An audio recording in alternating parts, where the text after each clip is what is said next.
Do you need structures that fit a certain footprint or are of a certain style, but they're just not available in commercial kits? Are you intimidated by kit bashing, modifying, or customizing structure kits? Well, I'm going to show you a great place to start when it comes to building custom structures, kit bashing for beginners, if you will, on Ron's Trains and Things right now. Hi, I'm Ron of Ron's Trains and Things, and if you've been following my channel, you know that I have been expanding and scenicking an interchange yard on my layout known as Hodge Junction. It's based on a real location in Fort Worth, Texas. Well, this little yard needs a yard office, but there's nothing that really fits the modern style I need that is the small size that I need, so I'm going to kit bash one today from a Rick's Products Pike Stuff kit that will fit the bill nicely. Now, these kits are literally designed to be customized and kit bashed, so they are a great place to start if you've never done any kit bashing before. And as I go, I'm going to show you some techniques and tips that will help you when it comes to kit bashing structures, even if it's your very first time. So let's head on over to the workbench and get started. This video is brought to you by Midwest Model Railroad. With 15,000 square feet of inventory and one-day shipping, whether in person or online, they are your one-stop model railroad shop. MidwestModelRR.com, link in the description. Here you see Hodge Junction as we left it in the last video.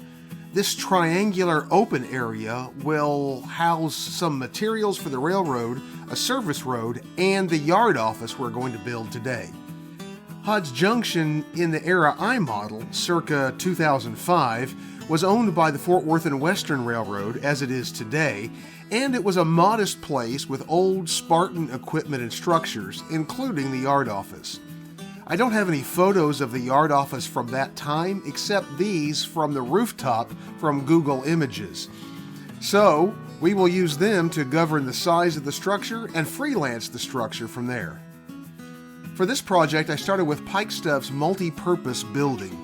I like Pike Stuff's structure because they capture that common industrial metal structure look that is very common in the modern era, and they're designed to be highly customizable, so the possibilities are virtually endless with them. They come with great instructions for basic assembly, but a little imagination goes a long way with these as well. You will see from the back of the walls that they come 24 scale feet tall, but these cut lines make it easy to customize them for 20, 16, 12, or 10 scale foot tall walls. For my office, I'll use the 12-foot cut line. The cut lines make it easy to score and snap these panels where you need them with great accuracy. Various wall panels also have extra door and window cut lines for further customization as desired. This structure, as delivered, can easily use 1, 2, or 3 sidewall sections for various lengths of buildings. For my small office, I am only using 1 panel on each side. I laid out the 4 wall sections that I needed and cut them to the correct height.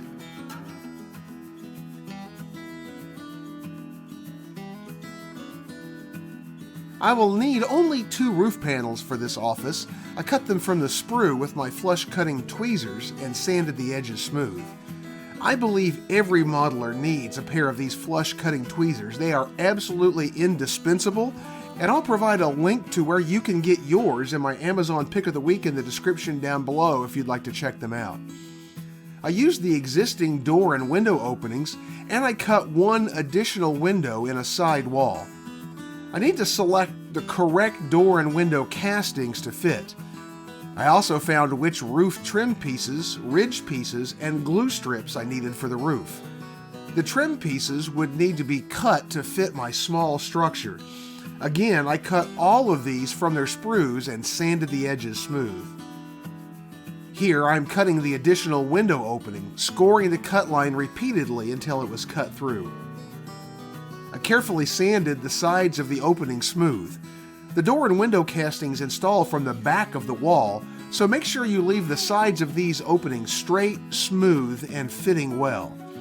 Even the pre-cut openings will need some light sanding or filing for the doors and windows to fit properly. I cut each door and window casting from the sprues and test fit them as I went. Here is where I made a mistake, which I later regretted. For some reason, I cemented the door and window castings into the walls at this point. It would have been much easier to assemble the structure without these castings, paint the structures and the doors and windows separately, and then glue them into place. It would have saved a lot of masking and hassle later, but I got ahead of myself. It worked out okay in the end, but lesson learned. As usual with plastic, I welded all of the kit parts together with MEK with some bits of styrene dissolved in it as filler, but any commercially available solvent cement works great as well. The end ridge pieces have a piece that extends over the roof trim on the edges of the roof, but there is no ridge piece with this piece on both ends for a building only one section deep. So I had to cut one from the end of one of the other ridge pieces and cement it to the end of the ridge piece I was going to use. This worked out very well, and you can't even tell it on the finished structure.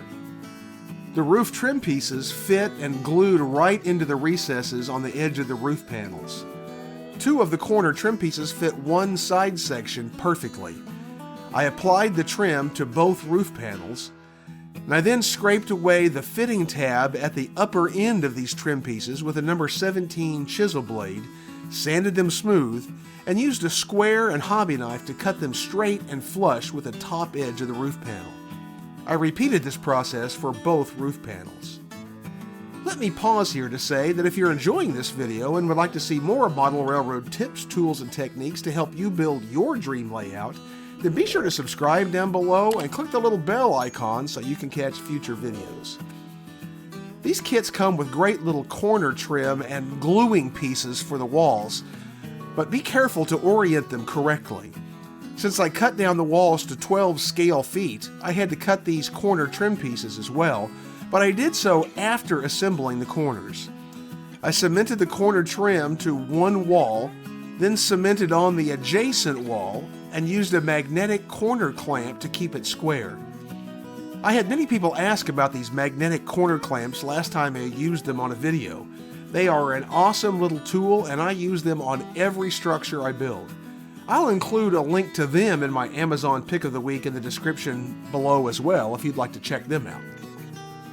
I repeated this assembly process on the opposite corner using the other two wall sections. I then allowed the cement to set up for an hour or so. When it was reasonably solid, I joined the two corner assemblies together at the other two corners, using the corner clamps to hold them in place and square also. The openings in the corner clamps make it easy to access and glue the corners with the clamps in place. Once again, I allowed this cement to set up for an hour or so before continuing.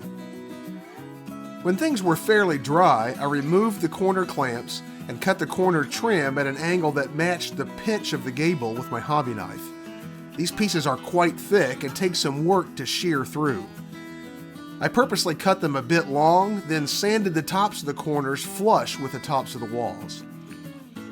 Next, I assembled the roof.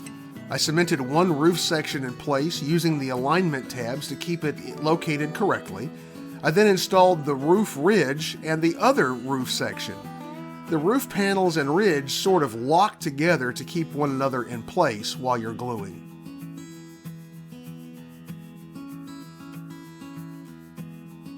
The kit comes with downspouts as well, so I installed two of them, one on each end near the back of the building. I installed them long and cut them flush with the bottom of the wall.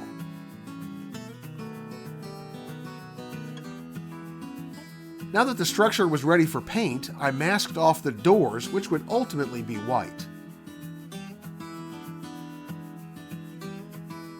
I believe this structure was industrial beige, which can have a lot of varieties in tone, but after comparing a lot of photos that I could find of structures around the railroad in this area, I settled on Tamiya XF79 Wooden Deck Tan.